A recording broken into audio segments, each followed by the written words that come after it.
ரோமர் 3. இப்படியானால் யூதருடைய மேன்மை என்ன? விருத்த சேதனத்தினாலே பிரயோஜனம் என்ன? அது எவ்விதத்திலும் மிகுதியாயிருக்கிறது.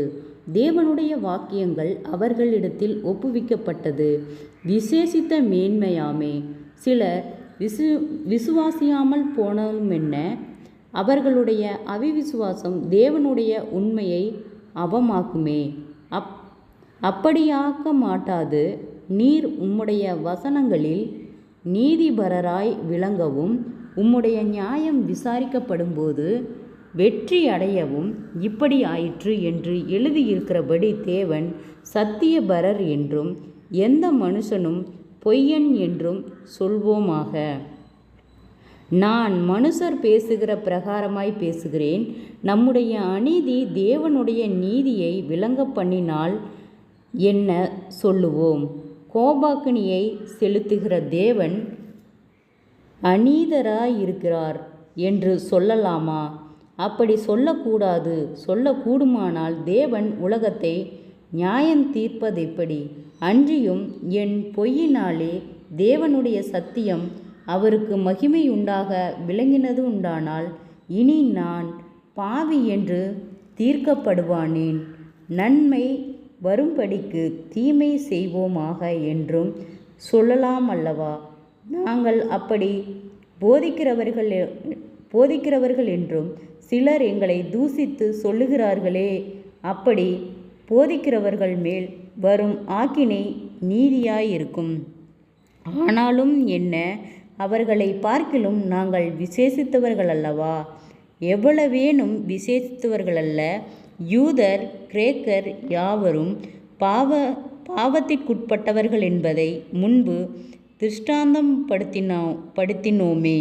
அந்தப்படியே நீதிமான் ஒருவனாகிலும் இல்லை, உணர்வுள்ளவன் இல்லை, தேவனை தேடுகிறவன் இல்லை.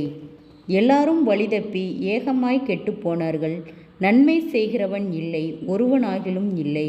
அவர்கள் தொண்டை திறக்கப்பட்ட பிரேதக்குழி, தங்கள் நாவுகளால் வஞ்சனைகளை செய்கிறார்கள். அவர்களுடைய உதடுகளை கீழே பாம்பின் விஷம் இருக்கிறது. அவர்கள் வாய் சபிப்பினாலும் கசப்பினாலும் நிறைந்திருக்கிறது. அவர்கள் கால்கள் இரத்தஞ்சிந்துதலுக்கு தீவிரிக்கிறது. நாசமும் நிர்பந்தமும் அவர்கள் வழிகளில் இருக்கிறது. சமாதான வழியை அவர்கள் அறியாதிருக்கிறார்கள். அவர்கள் கண்களுக்கு முன்பாக தெய்வ பயமில்லை என்று எழுதியிருக்கிறதே. மேலும் வாய்கள் யாவும் அடைக்கப்படும்படிக்கும் உலகத்தார் யாவரும் தேவனுடைய ஆக்கினை தீர்ப்புக்கு ஏதுவானவர்களாயிருக்கும்படிக்கும் நியாயப்பிரமாணமும் சொல்லுகிறதெல்லாம் நியாயப்பிரமாணத்துக்கு உட்பட்டிருக்கிறவர்களுக்கே சொல்லுகிறதென்று அறிந்திருக்கிறோம். இப்படி இருக்க பாவத்தை அறிகிற அறிவு நியாயப்பிரமாணத்தினால் வருகிறபடியால் எந்த மனுஷனும் நியாயப்பிரமாணத்தின் கிரியைகளினாலே தேவனுக்கு முன்பாக நீதிமான் ஆக்கப்படுவதில்லை. இப்படி இருக்க நியாயப்பிரமாணம் இல்லாமல் தேவநீதி வெளியாக்கப்பட்டிருக்கிறது. அதை குறித்து நியாயப்பிரமாணமும் தீர்க்க தரிசனங்களும் சாட்சியிடுகிறது. அது இயேசு கிறிஸ்துவை பற்றும் விசுவாசத்தினாலே பலிக்கும் தேவ நீதியை விசுவாசிக்கிற எவருக்குள்ளும் எவர்கள் மேலும் அது பலிக்கும் வித்தியாசமே இல்லை. எல்லாரும் பாவஞ்செய்து தேவ மகிமையற்றவர்களாகி இலவசமாய் அவருடைய கிருபையினாலே கிறிஸ்து இயேசுவில் உள்ள மீட்பை கொண்டு நீதிமான்கள் ஆக்கப்படுகிறார்கள். தேவன் பொறுமையாயிருந்த முற்காலத்தில் நடந்த பாவங்களை தாம் பொறுத்து கொண்டதை குறித்து தம்முடைய நீதியை காண்பிக்கும் பொருட்டாகவும் தாம் நீதியுள்ளவரும் இயேசுவினிடத்தில் விசுவாசமாயிருக்கிறவன் நீதிமான் ஆக்குகிறவராய் விளங்கும்படி இக்காலத்திலே தமது நீதியை காண்பிக்கும் பொருட்டாகவும் கிறிஸ்து இயேசுவினுடைய இரத்தத்தை பற்றும் விசுவாசத்தினாலே பலிக்கும் கிருபாதார பலியாக அவரையே ஏற்படுத்தினார். இப்படி இருக்க மேன்மை பாராட்டல் எங்கே? அது நீக்கப்பட்டதே. எந்த பிரமாணத்தினாலே? கிரியா பிரமாணத்தினாலேயா? அல்ல, விசுவாச பிரமாணத்தினாலேயே. ஆதலால் மனுஷன் நியாயப்பிரமாணத்தின் கிரியைகளில்லாமல் விசுவாசத்தினாலே நீதிமானாக்கப்படுகிறான் என்று தீர்க்கிறோம். தேவன் யூதருக்கு மாத்திரமா தேவன்? புறஜாதிகளுக்கும் தேவன் அல்லவா?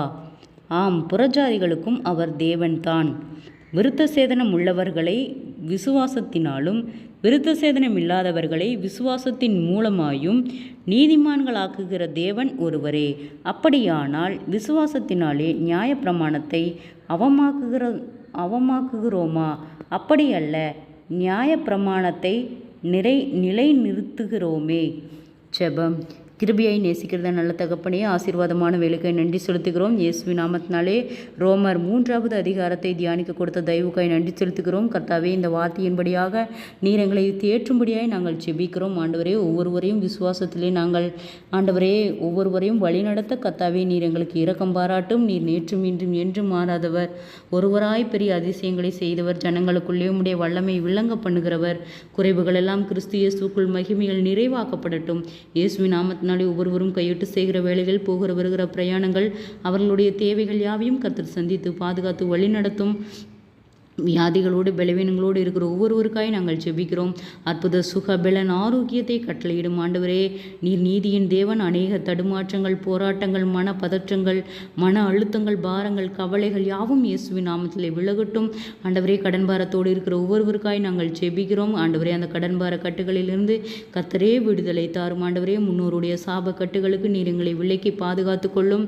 ஆண்டவரே, சிறியோர் முதல் பெரியோர் வரை ஆண்டவரே ஒவ்வொருவரையும் நீர் தொட்டு சுகப்படுத்தி பலப்படுத்தி ஜீவனுள்ள சாட்சியாய் நீர் வழி நடத்தும்படியாய் நாங்கள் ஜெபிக்கிறோம். ஆண்டவரே, அப்பா, ஞானத்தில் குறைவுகள் இருந்தால் ஆண்டவரே யாவருக்கும் சம்பூர்ணமாய் கொடுக்கிறவரிடத்தில் கேட்கிறவன் என்று சொன்ன வார்த்தையின்படியாக கர்த்தாவே நாங்கள் உம்மிடத்தில் கேட்கிறோம். எங்களுக்கு விசேஷித்த ஞானத்தையும் தெளிந்த புத்தியும் தரும்படியாய் ஜெபிக்கிறோம். ஆண்டவரே, எங்களுடைய கால்கள் இடராதபடிக்கு கர்த்தாவே நீர் எங்களை கைகளில் ஏந்தி கொண்டு போகிறவர். ஆண்டவரே, எங்கள் பாதம் இடராதபடிக்கு கர்த்தாவே நீர் பாதுகாத்துக் கொள்ளும், வழி நடத்தும். அற்புதங்களை காணும்படி செய்யும். இம்மட்டும் வழி நடத்தினவர், இனிமேலும் வழி நடத்த போதுமானவராய் இருக்கிறீர். நீரே பொறுப்பெடுத்து கொள்ளும், ஆளுகை செய்யும், வழி நடத்தும். அற்புதங்களை காணும்படி செய்யும், ஆச்சரியமாய் வழி நடத்தும். இயேசுவின் மூலம் ஜெபங்கேளும் பிதாவே, ஆமேன்.